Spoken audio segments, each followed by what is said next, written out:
Hello everyone, Niklsun here, and welcome to Coming Soon Movie News with Niklsun. I'm your host, and on this show, every Monday, Wednesday, and Friday, we'll be going over all of the day's movie news, as well as going over what it means for the production in general, such as casting decisions, trailer announcements, director announcements, things like that. So, without any further ado, let's get started with today's Hot Topics.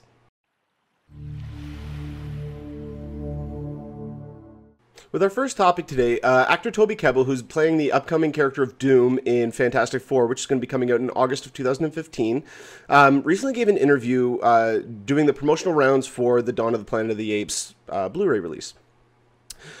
And in that interview, he actually gave some tidbits about his version of Doom that he will be portraying in Fantastic Four. And I gotta admit, one of the reasons why I didn't run with this right away is because this project has been so secretive. It has had next to nothing. Actually, it hasn't had anything come out other than them saying it's going to be grounded, it's going to be gritty and realistic. And that has always been counter to what I've been thinking about with this film, with the little bits of information that we have been getting. Now, while they're still not confirmed, they did say, or the reports came out, that the origins of the movie would be more closely tied to the Ultimates version than it would be to the original 1960s version. So they're not going to be hit with cosmic waves or anything like that. They're going to be sucked into another dimension, and I think it's called the negative zone. And so everything that has been coming out in that sense has been counter to everything they say it's going to be grounded, it's going to be gritty and realistic. Michael B. Jordan coming out and saying that they would not be wearing costumes, they'd be wearing containment suits. There was the comments that Kate Mara said where we're not taking from any actual storyline. We weren't told to read the comics. We didn't need to do that. And so everything that's been coming out has had me worried about it. But I've still been cautiously optimistic. I've still been holding out hope for this film, to the point where I've been rationalizing a lot of these details and trying to come up with my own way of how this could actually work, how it could fit. And when Toby Kebbell came out and said that, okay, I'm not playing Victor Von Doom. His name is Victor Domashev. He is not the dictator of Latveria. He is an antisocial programmer who on websites and blogs goes under the name Doom. When I first heard that, I got really scared. I got really nervous about this project. But then I started to think. And I started to try to rationalize, okay, how could this work? Because these comments are taken out of context. We don't know in what conditions he means by this. When I first heard antisocial programmer, I saw the geeky guy keeps to himself in the corner. Hey guys, how's it going? I saw that, and I know for a fact that that is not the way that they're going. When I hear antisocial programmer and tying it into what the characteristics and character traits of Dr. Doom are, he's somebody who he values power. He looks down on almost everybody else because he feels that he is better than them. And there's a lot of more different details, but just those two main ones, I start to see, okay, he likes power. He is a programmer. In this day and age, programmers are the ones who can kind of make their own way. They can create new things, especially in the digital age, the technological age that we live in. These are the guys who really do have a lot of power, and they really do have a lot of arrogance around them. Not all of them. Not all of them. And I'm sure there are lots of you out there who are your own programmers, absolutely. But you have to admit that what I call it, and I've even said this on my Twitter account, if anybody out there who watches this follows me on Twitter, you'll know that it's the dark room syndrome, the angry man in the dark room syndrome, where you don't have anybody actually in your face that could cause you physical harm. Therefore, you can lash out at anybody. So I can see him being more of a person like that, more of a programmer who is almost at the top of his game. He is one of the most sought after people. He doesn't need to be the creator or the commander of this vast or not vast. It's actually kind of a small country, but still. And on top of that, with him being a programmer, like everybody's been talking about, how is he going to be connected? How is it going to be brought in? Well, the way that I view it is that because he is viewed as this type of person, where he is one of the top, if not the top programmer in the world. Let's just go with that. That then means that he could have been brought into this secretive project that Reed Richards and everybody else in the Fantastic Four are working on. And we all know that based on the little tidbits that have come out, not confirmed, but just little tidbits that have been leaked out there, that Reed Richards is working on some kind of a experiment, and it goes wrong, and they all get sucked in. So I view him as being the type of person who is there in the same room as them as the accident goes down. He is probably somebody who is not necessarily in charge of the company that they're working for, because that could also be the case. He never went out and said that, he's low man on the totem pole or anything of that sort. Again, this is all speculation and all conjecture, but there is a little bit of evidence to this in his comment. And again, this is kind of nitpicking at the tiniest details in order to get as much information as we can, but still. I personally think that all this stuff has been taken out of context from what he said. I am still trying to remain optimistic about this movie. The main things that have been getting me really scared about it are the fact that we haven't got anything official. We don't even know the fact that the movie's actually called Fantastic Four. It could be The Fantastic Four. It could be Fantastic Four subtitle. It could be, Fantastic Four Negative Zone, whatever they want to call it. We don't have a logo. We don't have an idea of the patch. I think actually they may have tweeted that out, but that was unofficial. It wasn't officially released by Josh Trank or anybody else. We haven't gotten even any real concept art for it. I mean, they've been very guarded with this production, and that has me scared, because that to me shows that they either, one of two things. They either don't have confidence in the project, which I doubt. I doubt they would have sunk this much time and money into a project they have no confidence in. The other one is that they don't quite know how to show anything off. They don't know what way to show anything off, and that to me scares me even more, because that could mean that we're going to get an Amazing Spider-Man 2 scenario where they could release the first trailer, like just a teaser to get everybody an idea of the world, the vision, the grounded reality as they're calling it, and it might not fly very well. Then the next trailer comes out and they got to show us all these special effects and all these action sequences and all that stuff. And then we find out that the movie is not that action-based, that it could be more science-based, more character-driven, which is what we've been told up until this point. I do feel that there's going to be a fair amount of action. I feel that there's going to be probably one big set piece, probably about 15 to 20 minutes in. Then there's going to be another main sequence about halfway through the film, and then a final big end sequence with little tiny sequences throughout the film of them maybe discovering their powers, similar to the progression of the 2005 film. Not saying the quality of that film, I'm just saying the natural progression of that story, how there weren't really a lot of action beats in it, but there were a lot of little sequences about them developing their powers. Doing that in a more nuanced way, or a new, more, I don't want to keep using the term realistic, but using it in a way that is not just goofy and dumb for the sake of being goofy and dumb. Like, little side note here. I just went and saw Dumb and Dumber 2 on the weekend, and while I found myself laughing throughout the film, I mean, there were a lot of dull spots, there were a lot of jokes that didn't hit. I found that it was fairly entertaining. The problem I had with it was that this movie really pushed to the surface the fact that these guys are dumb. Like, hey, look at how stupid Harry and Lloyd are, and that was not what the first movie was. It was putting them in these real scenarios and just watching them act like buffoons. But it was never to the point of them being stupid. It was just they got in this scenario, this is how they acted. In this one, it was just like how I got from Anchorman 2, where the jokes were there just to be jokes. They weren't there to move the story along. And I know that that's not a movie where story is really that important, but it would have helped. It would have helped progress that along. And I feel that is, I mean, excluding comedy-wise, I hope that that's not what they're going to be doing with Fantastic Four. I hope that they're not going to just do stuff just because that's what we think this will look cool, or whatever the case. No, you have Simon Kinberg, the guy who wrote Days of Future Past, writing this movie, which that gives me hope. A little caveat with that is that he is also the guy who wrote X-Men: The Last Stand. So, be that as it may, there are areas in this that it could work. We just need to be shown something. And Fox really needs to get something together, whether it be just a teaser trailer, whether it be the first character images. I mean, that can be taken right out of context. You don't need a trailer for that. Show us what the characters look like in their suits. And if it comes out and people go, whoa, okay, this is bad, time it right so that you can have the trailer and see what they look like in motion. Because look what happened with X-Men. Excuse me about that. I just had a frog in my throat. Look at what happened with X-Men First Class.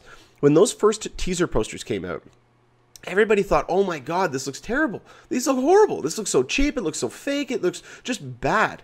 And then we got the first trailer. We got a sense of how these are going, not necessarily the suits, because they were barely even featured in the first trailer, but how this world is going to work and how these people are going to interact within this world. So I think that we really need to hold off judgment on this project until we get the first trailer. Once we get our first look at at something in motion, seeing somewhat of a storyline show up, showing the atmosphere and the mood that they're going for, and just really giving us something like that, then we're able to start making opinions and see where we want to go. But don't give up on this project yet, because at the face of everything, we have not been shown a single thing yet. They have not shown us anything. Everything out there is just from people's comments, whether they be related to the project or not, and everybody just kind of running wild with them. So I really do think that we need to take a step back, myself included, because every time I hear this stuff, I get the hairs on the back of my neck stand up, because I'm like, this is not, like, this is a property that could be treated very, very well. And this project could be very good. We just don't have any proof of that yet. We don't have any footage. We don't have any concept of it yet. So they need to show us that. Once we get that, then I think everybody else will be a little bit more at ease. So, I mean, I'm on the fence, but I'm on the positive side of the fence. So that's how it stands right now. Fantastic Four is going to be opening up on in August of 2015. When we get more information about this, specifically if we get concept art or if we get character posters or we get the first teaser trailer, I will definitely update you guys on here.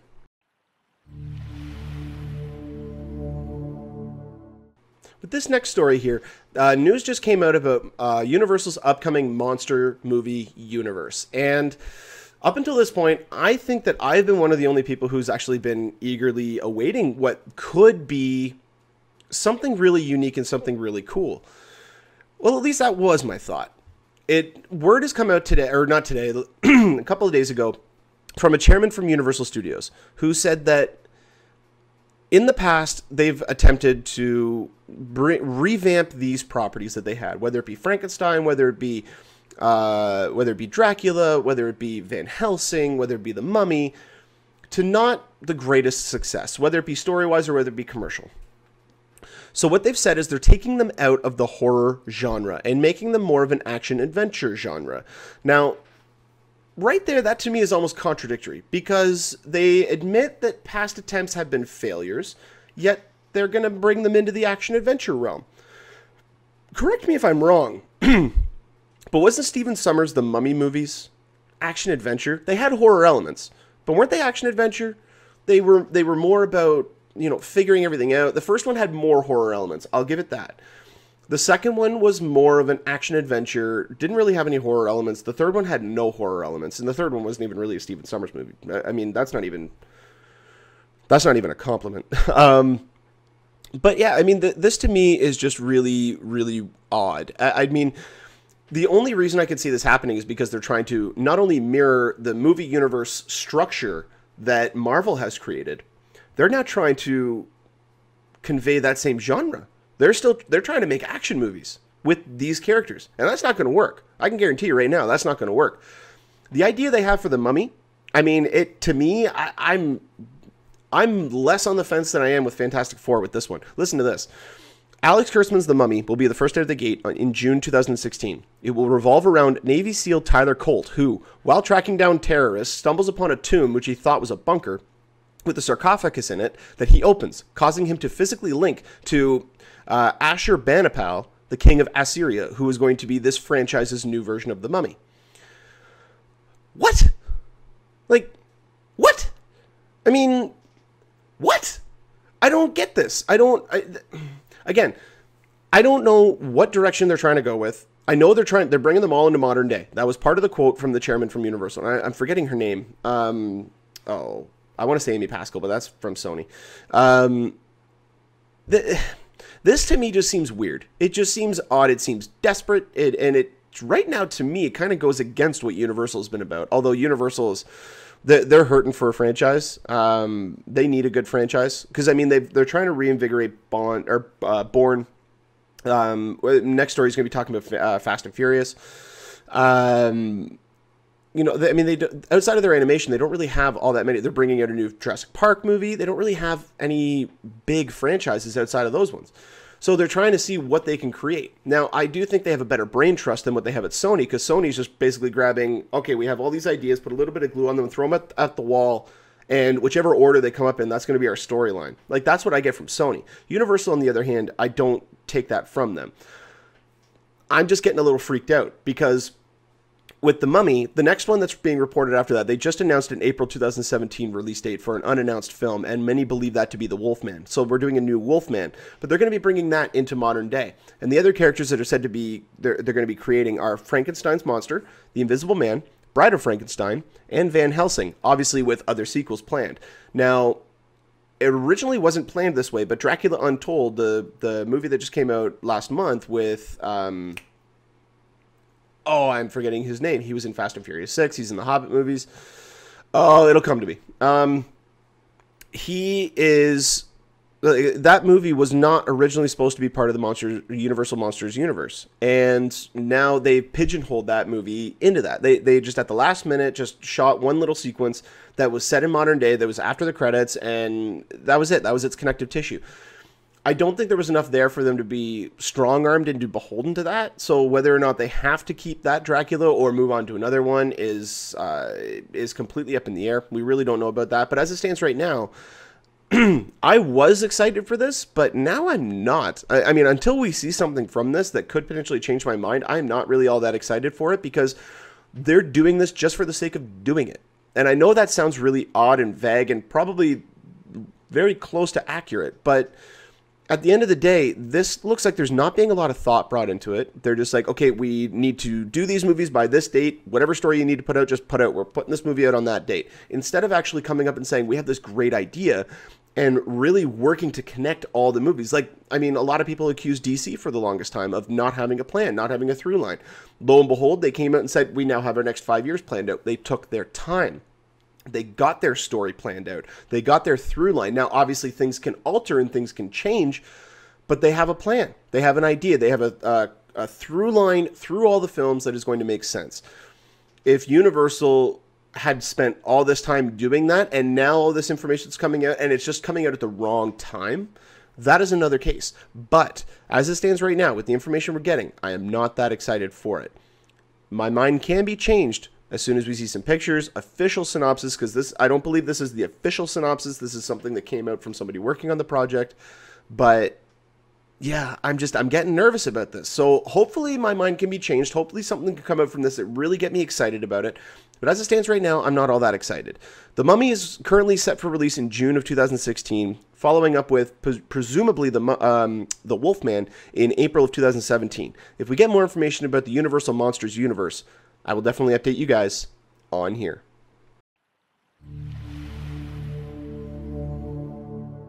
Well, that'll about do it for us here on Coming Soon Movie News with Niklsun. Thank you so much for watching. You guys have been a great audience. Go ahead and click the subscribe button there in the bottom corner. You can get updates whenever we post a new video.